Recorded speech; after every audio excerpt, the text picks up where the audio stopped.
I'm pretty sure Nicolas Cage is my gynecologist.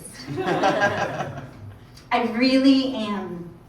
His nose is a little different, but it's probably one of those prosthetic molds that they use for the movies so he can get away with it. He's got the exact head shape, smooth vampire hair, intense eyes, scrunched eyebrow wrinkles, large-lipped, open mouth. His height, body, and posture are all spot on. The hunched forward shoulders, long, gangly arms, and I would know that voice anywhere, always sounding like there's a yawn trapped behind it, waiting to come out.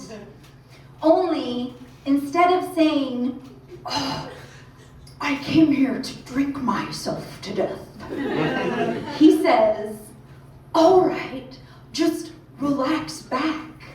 Oh yes, this is a very healthy looking vagina. Okay, now I'm going to put my fingers on you. Are they cold? Okay, now I'm going to insert them." It's very nerve-wracking to have Nicolas Cage's fingers inside me. Every once in a while during the preliminary exam, he has a burst of spastic energy that causes him to launch across the room and intensely run his hands through his hair. When he's a gynecologist, he behaves a lot more like he did in his old films. There's a sweet crack in his voice, a criminal twinkle in his eyes, and his movements are enchanting as they shift from energetic spasms to sedated and slouching. I imagine that I am Kathleen Turner in Peggy Sue Got Married, and he's pacing back and forth inside of my parents' basement.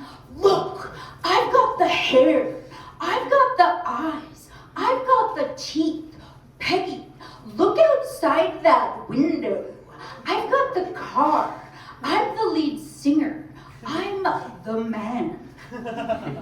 He's convincing, and I almost fall for him, but then I realize that he is actually flipping through my chart and asking me what kind of birth control I use.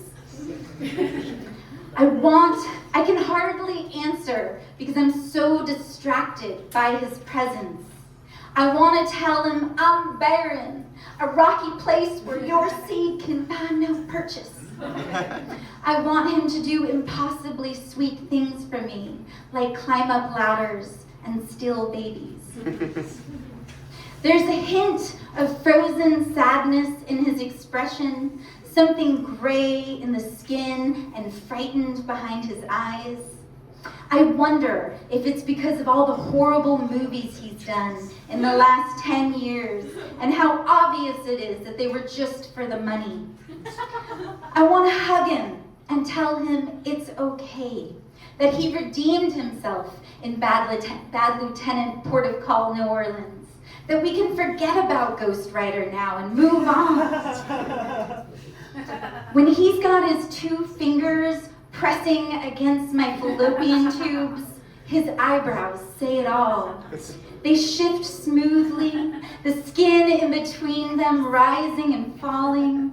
His face tilts slightly to one side, and his lower lip drops down, pausing in that second before speech in the way that only he can, holding it still for what feels like an eternity.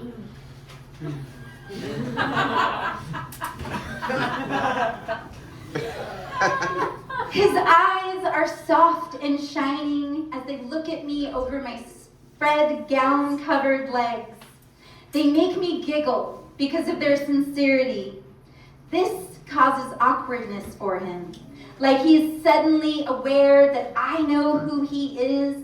The facade of being a doctor has vanished, and now he's just a famous actor with his fingers deep inside a random woman's vaginal cavity.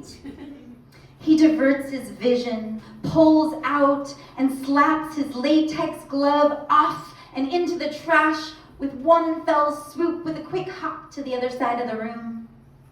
He starts to mumble, shuffle, and stutter, I have to go grab the speculum.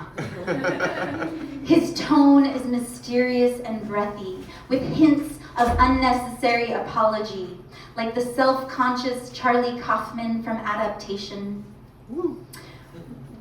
When he comes back, he has collected himself, but he is rushing. He no longer makes eye contact with me. He seems anxious, like when he awoke from the dream about how he had unleashed the lone biker of the apocalypse after Florence, Arizona found her little Nathan gone. But he dives back in anyway. He jams the tool far up inside and clicks it shut on the nose end of my cervix. It's pinching and burning as he uses the long, slender swab to collect enough slime to test. I try to tell him something to show him that I'm okay with who he is, that I don't need a real gynecologist. An actor is fine with me. But then he is gone, taking my pap smear with him. Thank you, guys.